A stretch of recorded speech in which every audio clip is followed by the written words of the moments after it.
4.5 শতক জায়গা ওই নদীত গেছে।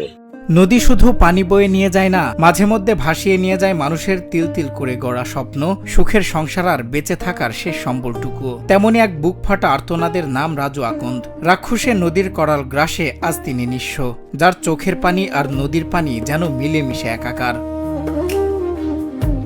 একসময় বাপদাদার রেখে যাওয়া জমিতে স্ত্রী সন্তান নিয়ে রাজুর ছিল সাজানো এক সুখের সংসার, কিন্তু রাক্ষসে ঘাঘট নদী গিলে খেয়েছে সেই হাসি খুশি দিনগুলো। এখন ভাঙনের একেবারে কিনারা ঘেঁষে দাঁড়িয়ে আছে তার জরাজীর্ণ ছাপড়া ঘরটি। তপ্ত রোদ, ঝড় বৃষ্টি মাথায় নিয়ে প্রতিনিয়ত মৃত্যুর ঝুঁকি বুকে চেপে বেঁচে আছে পুরো পরিবার।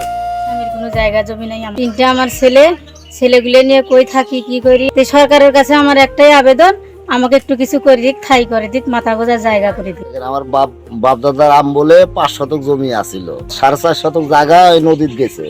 এখন 1/2 শতক জায়গায় আমি শুধু ওই 2-3টা ডিম দিয়া ছাপড়া তুলিয়ে আছি, আর বকুরু জায়গা ওটা মাসের জায়গা। এখানে এটা আলোচনার জন্য মেম্বার চেয়ারম্যানের কাছে, টিওনগরের কাছে আমি গেছিলাম, টিওনগরের কাছে বলতেছে না।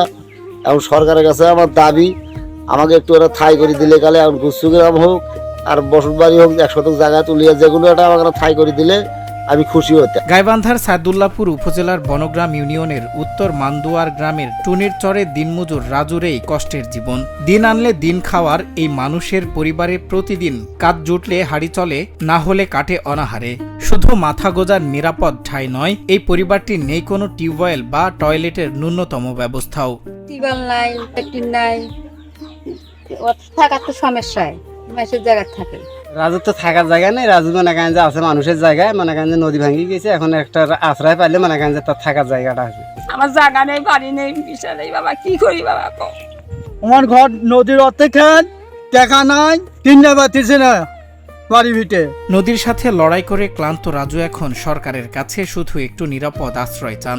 এলাকাবাসীর দাবি, রাজুর অবস্থা অত্যন্ত করুণ, তাকে দ্রুত পুনর্বাসন করা প্রয়োজন। এদিকে স্থানীয় ইউপি চেয়ারম্যান জানান, নদী ভাঙনে ক্ষতিগ্রস্ত রাজুকে কোনো খাস জমি বা গুচ্ছগ্রামে পুনর্বাসনের চেষ্টা চালানো হচ্ছে।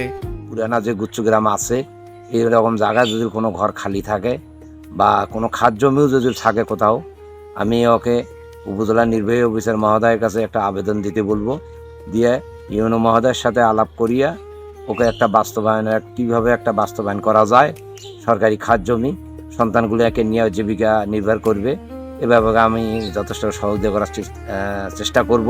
নদী ভাঙন শুধুই ভিটে মাটিকেই নয়, কেড়ে নেয় মানুষের বেঁচে থাকার নিরাপত্তাটুকুও।